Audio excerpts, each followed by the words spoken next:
မြန်မာမျိုးသမီးအသင်းရဲ့နောက်ဆုံးရသတင်းများကိုပြပြပေးသွားမှာဖြစ်ပါတယ်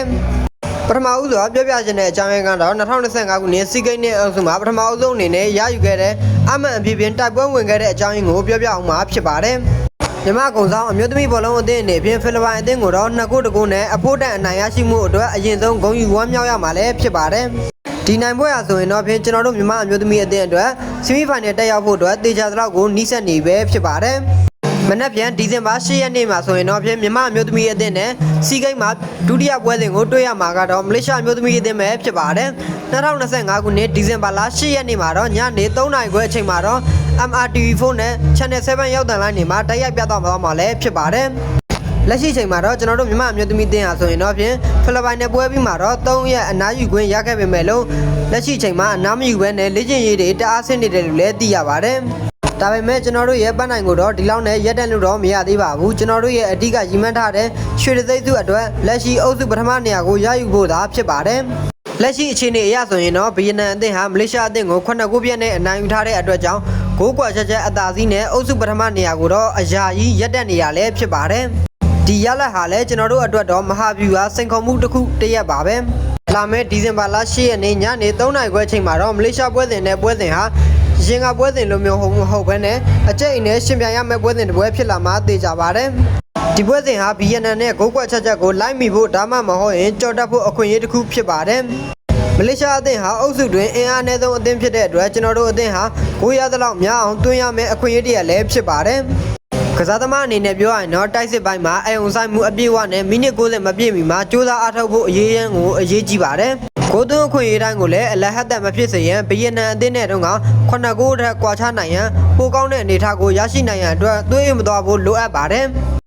်ပြီးတော့အဆုံးသက်ဖြစ်တဲ့ဒီဇင်ဘာလ17ရက်နေ့ဗီယက်နမ်နဲ့ပွဲစဉ်မှာအုပ်စုပထမနေရာကိုအပြည့်ပြတ်ဆုံးသက်ပေးမဲ့နေ့လည်းဖြစ်ပါတယ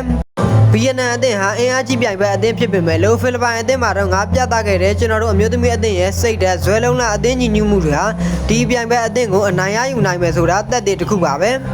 ဒီပွဲကိုအနိုင်ကန်နိုင်ရင်တော့ပထမနေရာကိုတေချာပေါက်ရရှိမှာပဲဖြစ်ပါတယ်ဒီပြိုင်ပွဲရဲ့တစ်ဖက်အုပ်စု A မှာတော့အရှင်ဖြစ်တဲ့ထိုင်းအသင်းဟာပထမနေရာကိုရယူဖို့တေချာသလောက်ရှိနေပါပြီကျွန်တော်တို့အသင်းအနေနဲ့ဂရု B ပထမနေရာကိုရနိုင်သမျှဆီမီဖိုင်နယ်မှာတော့ဂရု A ဒုတိယနေရာနဲ့တွေ့ဆုံရမှာဖြစ်ပြီးတော့ဒါဟာဖိုင်နယ်ကိုတက်ရောက်ဖို့အတွက်အင်အားအနည်းဆုံးပြိုင်ဘက်တွေနဲ့တွေ့ဆုံရမယ့်အခွင့်ကောင်းတစ်ရက်လည်းဖြစ်ပါတယ်ရွှေတသိန်းစုအတွက်ဖိုင်နယ်ပွဲစဉ်ကိုတော့ UTV သွားရဖို့အတွက်အုပ်စုပထမနေရာဟာမဖြစ်မနေရယူဖို့အဓိကတော့ချက်ဖြစ်ပါတယ်ကစားသမားတဦးချင်းစီရဲ့အစွမ်းကုန်စူးစမ်းမှုနဲ့နီးပြတို့ရဲ့ညွှန်ကြားမှုနဲ့လိုက်နာမှုတွေအသင်းသားများရဲ့စီလုံးမှုတွေဖြင့်အောင်ပွဲကိုရယူဖို့အတွက်အသင့်ဖြစ်နေတယ်လို့လည်းသိရပါတယ်မြန်မာနိုင်ငံလုံးကပြည်သက်တွေဟာလည်းအားပေးမှုအပြည့်နဲ့နောက်ွယ်ကနေရက်တည်နေတယ်လို့လည်းသိရပါတယ်လာမယ့်ပွဲစဉ်တွေမှာဆိုရင်တော့ဖြင့်စိတ်တဲ့အပြည့်နဲ့တိုက်ပွဲကိုပြင်ဆိုင်လိုက်ပါပထမနေရာကိုရယူဖို့မြန်မာအသင်းတွေနဲ့ဂုဏ်ယူဝင်ကြွစွာမြင့်တင်လိုက်ပါအောင်မြန်မာစေမြန်မာအမျိုးသမီးအသင်းအနေနဲ့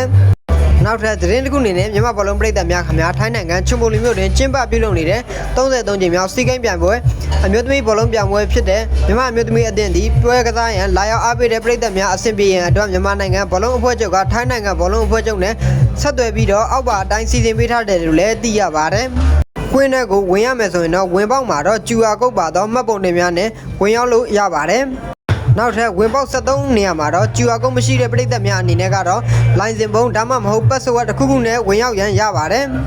်ပြည်သက်အားပေးမှုများလာပါကဝင်ပေါက်14အနေဖြင့်ထပ်မံဖွင့်လှစ်ပြီးပေးဝင်သွားမယ်လို့လည်းသိရပါတယ်လာရောက်တဲ့ပြည်သက်တွေအနေနဲ့ဝင်ပေါက်တွေထဲမှာတော့ကျူအာကုတ်တွေဖတ်မရတဲ့မှတ်ပုံတွေနဲ့ဒါမှမဟုတ်လိုင်စင်ပုံတွေမပါကပါကကျွန်တော်တို့ရဲ့ဖုန်းမှာပါတဲ့အချက်လက်တွေနဲ့အတူဝင်ရောက်ရန်ရပါတယ်ပြည်သက်များအနေနဲ့ကွင်းတွင်လာရောက်အားပေးတဲ့ပြည်သက်များအနေဖြင့်အောက်ပါတွင်ဖော်ပြထားတဲ့ပစ္စည်းများကိုလုံးဝယူဆောင်ရန်မပြုရန်မေတ္တာရက်ခံအပ်ပါတယ်။တားမြစ်ပစ္စည်းများအနေဖြင့်ကတော့ပထမအနေနဲ့အက်ကိုဟောပါတဲ့တောက်ရည်ဘူးများသို့မဟုတ်တန်ဘူးများကိုယူခွင့်မပြုပါဘူး။ဒုတိယအချက်အနေနဲ့ကင်မရာများယူခွင့်မပြုပါဘူး။နောက်တစ်ချက်အနေနဲ့ဒေါက်တာလက်နက်များဝီစကီများလေဆာအချက်ပြကရိယာများပောက်ကွဲစေတဲ့အရာများမိတောင်များမိကုတ်ကရိယာများမိရှုမိပြားများယူခွင့်မပြုပါဘူး။ဆေးလိပ်များလည်းယူခွင့်မပြုပါဘူး။နောက်တစ်ချက်အနေနဲ့လက်နက်များတက်နက်များဓားများသို့မဟုတ်ချွန်တက်သောပစ္စည်းများလည်းယူခွင့်မပြုပါဘူး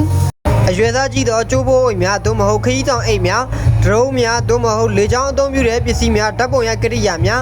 ယူဆောင်ခွင့်လည်းမပြုပါဘူးမြန်မာဘောလုံးပြည်သက်များအနေဖြင့်စီကံကိုလိုက်နာပေးပါညီညွတ်ခြင်းဖြင့်ကုညီညိုင်းပေးကြပါအားပေးကြပါလေးစားစွာဖြင့်တိုက်တွန်းအပ်ပါတယ်ဒီ ဒီနေ့ဗီဒီယိုလေးကိုတော့ဒီလောက်နဲ့ပဲညီကုန်းချုပ်ချင်ပါတယ်နောက်ထပ်အားကစားသတင်းတွေဆက်လက်တင်ဆက်ပေးသွားမှာဖြစ်လို့ကျွန်တော်ရဲ့ channel လေးကိုလည်း like and subscribe လေးပြုလုပ်ပေးခဲ့ကြပါအောင်ကျွန်တော်ပြောရတဲ့မှာအမှားပါသွားခဲ့ရင်လည်းအားလုံးကိုတောင်းပန်ချင်ပါတယ်အားလုံးကိုကျေးဇူးတင်ပါတယ်ကျွန်တော်နာမည်ကတော့မောင်တင်နိုင်ဝင်းပဲဖြစ်ပါတယ်